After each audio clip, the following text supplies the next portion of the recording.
कल जब हम लोग पढ़ रहे थे, हमने भिन्नों के आधार पर संख्याओं के भाग इस प्रकार से करें जैसे कि कोई एक संख्या हमें दे दी हो और उसका हम डिवाइडेशन करना हो कि भैया जैसे कुमकुम के पास मान लो 500 रुपए थे और 500 रुपए का 1/3 तरुण के पास था, तो तरुण के पास कितने थे, तो हमने 500 का 1/3 निकालना सीखा। ठीक है, अब जो हम लोग आगे के जो हम लोग पास सवाल है वो बहुत ही महत्वपूर्ण सवाल है और हम लोगों के दैनिक जीवन से जुड़े हुए सवाल भी है।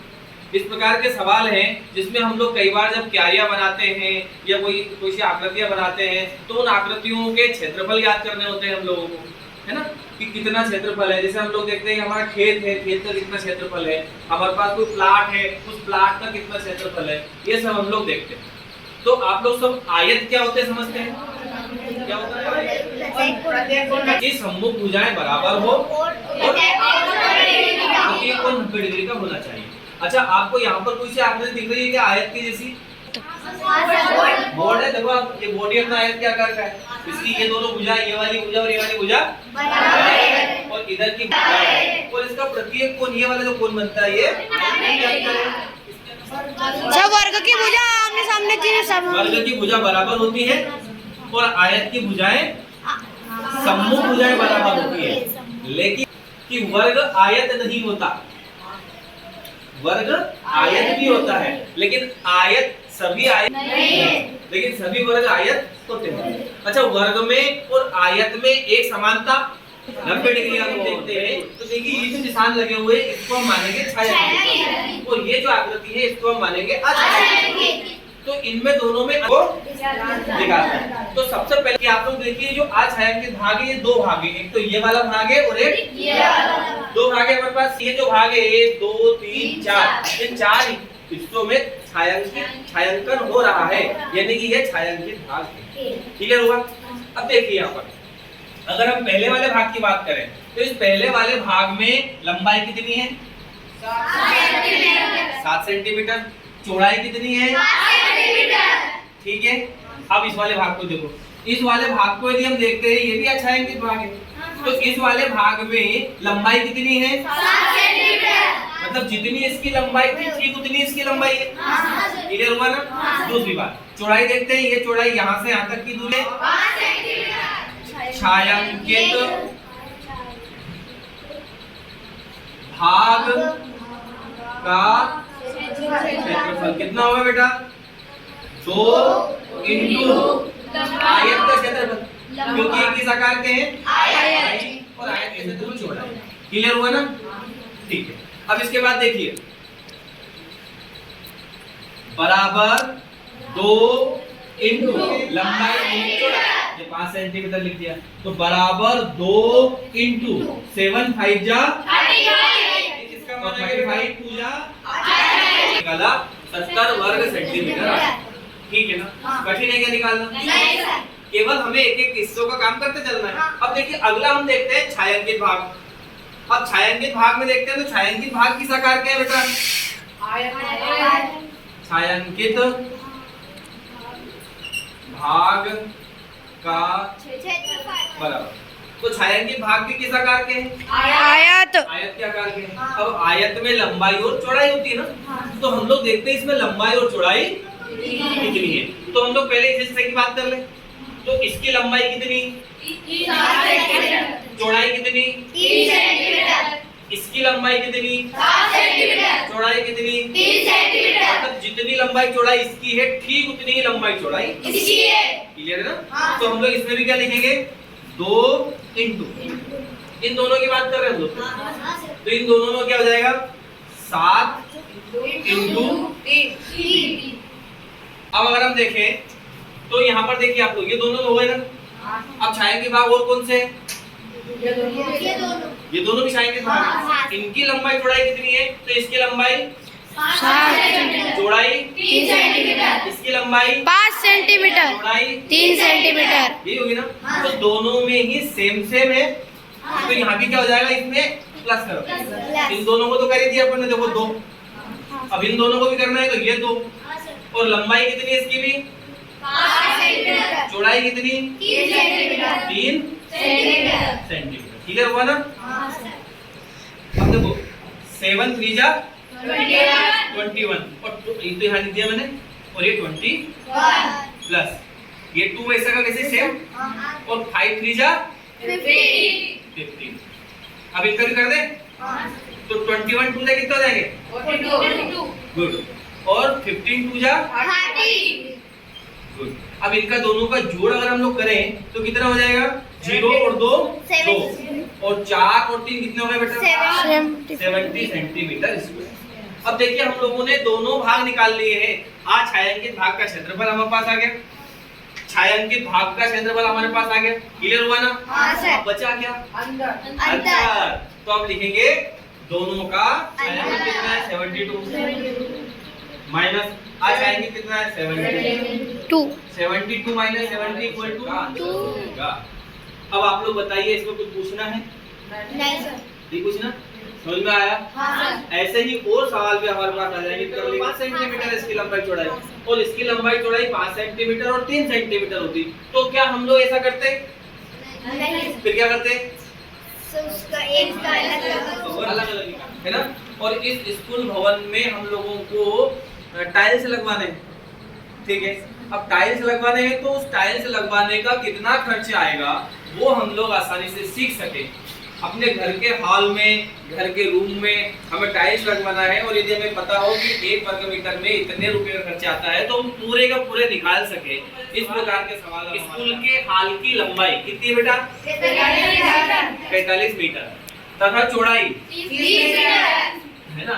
हॉल की छत को सपोर्ट देने के लिए, जैसे हॉल है अपना, इस हॉल की छत को हमें सपोर्ट देना है, छत चल रही गिर ना जाए, तो इसके लिए क्या करा उन्होंने? हॉल के बीच में एक खंभा बनाया जिसको हम बीम बोलते हैं, है ना।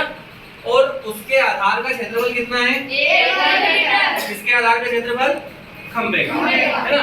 यदि टाइल्स लगाने का व्यय 680 रुपए प्रति वर्ग मीटर हो, यानी कि 1 वर्ग मीटर में 680 रुपए का खर्च होता हो, तो संपूर्ण हॉल में टाइल्स लगाने का कितना खर्च आएगा?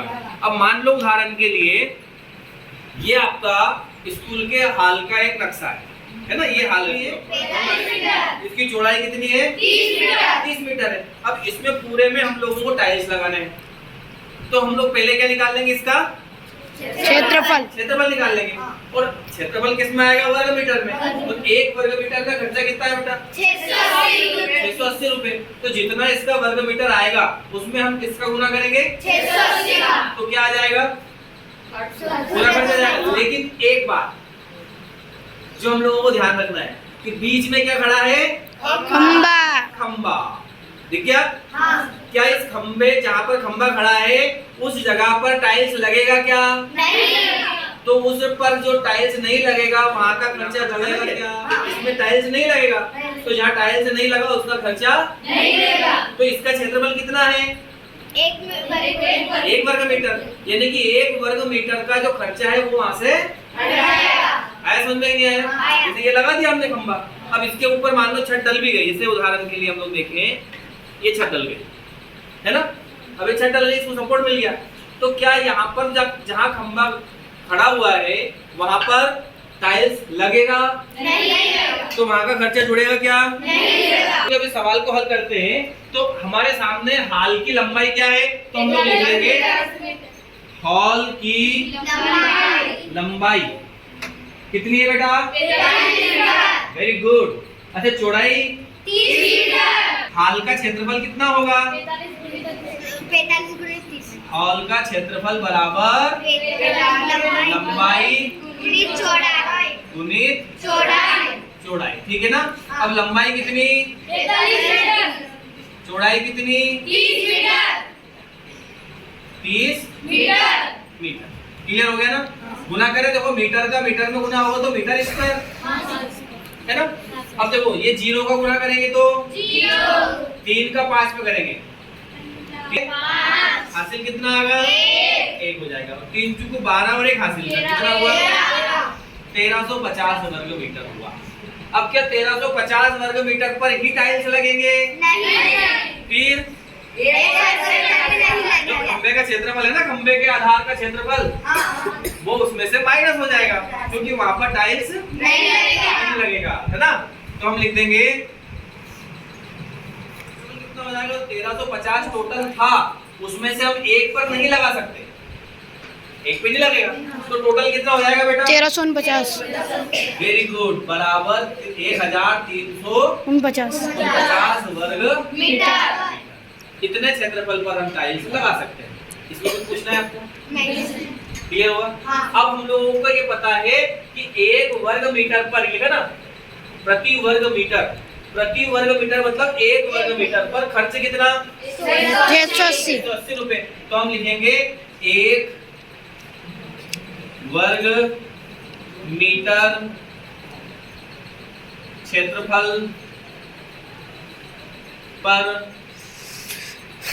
टाइल्स लगाने का व्यय या खर्च है ना? हाँ सर, कितना रुपया है? 680 1 वर्ग मीटर का कितना है? 680 680। 1349 पे कितना होगा? तो हम लिख देंगे तब 50 वर्ग मीटर पर टाइल्स लगाने का व्यय या खर्च बराबर ये हो जाएगा 1349 गुणित 680। और ये टोटल कितना हो जाएगा? 9,17,320। देखें आप लोग, यहाँ पर ये पूरा का पूरा हमारा गत्ता है। इस गत्ते की लंबाई, इस गत्ते की चौड़ाई 5 सेंटीमीटर, और इस पर ये चारों तरफ क्या बना है? देखो आप, एक पेंटिंग है, पेंटिंग है ना, और इस पेंटिंग पर इसका हाशिया कितना लिया उन्होंने? 1.5 सेंटीमीटर। इस भाग का क्षेत्रफल ज्ञात करना है। क्लियर हुआ? तो अब आप लोग खुद ही समझ लीजिए, हमें किसका क्षेत्रफल ज्ञात नहीं करना है? इस वाले भाग का क्षेत्रफल ज्ञात नहीं करना है। तो जिसका क्षेत्रफल ज्ञात नहीं करना है उसे क्या कर दो? यहाँ से पूरा क्षेत्रफल हमें ज्ञात हो, और उसमें से ये वाला भाग हम मतलब तो क्या बचेगा?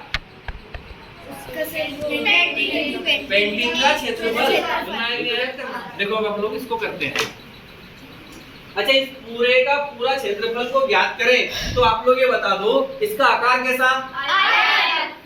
क्योंकि गत्ता है ना, लंबाई और चौड़ाई हम लोगों दी है, तो इसका आकार कैसा हो गया? मतलब इसका क्षेत्रफल कैसे निकालेंगे? यहाँ पर लिखेंगे गत्ते का क्षेत्रफल कितना होगा बेटा? बराबर, वेरी गुड। अच्छा, आयत का क्षेत्रफल क्या होता है? लंबाई गुणित चौड़ाई। अच्छा, लंबाई कितनी है इसकी? 800 चौड़ाई कितनी है? 5 सेंटीमीटर, टोटल कितना? 40 सेंटीमीटर, नीचे बेटा, क्यों बार बार? कितना हो गया? 40 सेंटीमीटर। 40 सेंटीमीटर। ये हो गया आपका इस पूरे गत्ते का क्षेत्रफल। कितना? 40 सेंटीमीटर। अब इसमें से हमें ये जो पेंटिंग बन रही ना, इसका क्षेत्रफल ज्ञात करना है। तुम्हें आ रहा है ना? तो हमें किसका क्षेत्रफल ज्ञात नहीं करना है? बीच वाले भाग का क्षेत्रफल ज्ञात नहीं करना है। तो जिसका क्षेत्रफल ज्ञात नहीं करना है इसे तो घटाने के लिए पहले इसका क्षेत्रफल ज्ञात होना चाहिए। तो क्षेत्रफल ज्ञात कब करेंगे? जब हमें इसकी लंबाई चौड़ाई ज्ञात होगी। कब करेंगे? ठीक है ना। अब इसकी लंबाई कितनी होगी? देखो, यहाँ से यहाँ की दूरी निकालना। ये अब हमें पता है कि टोटल कितनी है? 8 सेंटीमीटर। और हमें चाहिए केवल इतनी। तो हमें ये भी पता है कि यहाँ से यहाँ तक की कितनी है? 5 सेंटीमीटर। और यहाँ से यहाँ तक की कितनी? 1 तो टोटल कितनी थी? 8 सेंटीमीटर। उसमें से 1.5 इधर की कम हो जाएगी, 1.5 इधर की कम हो जाएगी। तो 1.5 और 1.5 कितना होगा? 3। तो इस 8 में से कितना कम कर दे? 3। तो ये कितना आ गया बेटा? 5। कठिन है क्या? नहीं सर। अब इधर देखो, ये टोटल कितना था? 5 सेंटीमीटर। कितना था? 5 सेंटीमीटर। अब हमें चाहिए ये इतना सा, तो इसको निकालने के लिए क्या करें? ये कितना? 1.5 ये कितना? 1.5 तो सेंटीमीटर। 1.5 इधर का कम हो जाएगा, 1.5 इधर का कम हो जाएगा। टोटल कम कितना हुआ? 3। तो यहाँ पर था कितना?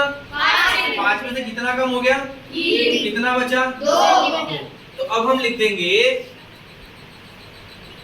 शेष भाग का, पेंटिंग से शेष भाग है ना, पेंटिंग से शेष भाग का क्षेत्रफल कितना हो जाएगा बेटा? वही लंबाई गुनी चौड़ाई। अब लंबाई कितनी है? 5 सेंटीमीटर। चौड़ाई कितनी है? 2 सेंटीमीटर। टोटल कितना हुआ? 10 सेंटीमीटर। ज्ञात क्या करना है? हाशिए का कुल क्षेत्रफल। तो हम लिखेंगे हाशिए का कुल क्षेत्रफल कुल क्षेत्रफल बराबर कितना होगा? टोटल था 40, उसमें से माइनस इसमें से जिस पे अक्षर नहीं है वो टोटल कितना? 30 सेंटीमीटर वर्ग। समझ आया? हाँ सर। कुछ पूछ